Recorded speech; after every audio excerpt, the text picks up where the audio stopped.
नमस्कार सकाळर बड़ खबर सकाळर लाटेस्ट अपडेट एबे लगातार पिला चोरी घटना सामना को आसुची ताहा पुणी भुवनेश्वर राजरास्तार छाती उपरे एमिति घटना जहाँ आपण को दोहलेई दब जो खबर शुणिले आपण मध्य विचलित होइजिबे।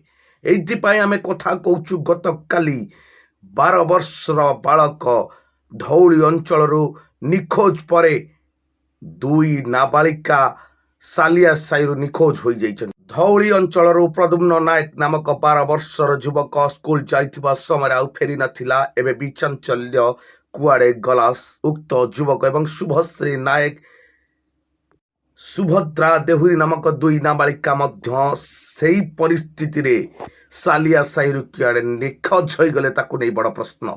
कमिशनरेट पुलिस छानबिन एबे भी चलाइछि किंतु एबे बड़ प्रश्न उठुछि केमिति दिन दुई पहर राजरास्तार राजधानी भुवनेश्वर चल प्रचल करुथिबा लोक गहली भितर उभान हो जाउचंती निखोज हो जाउचंती।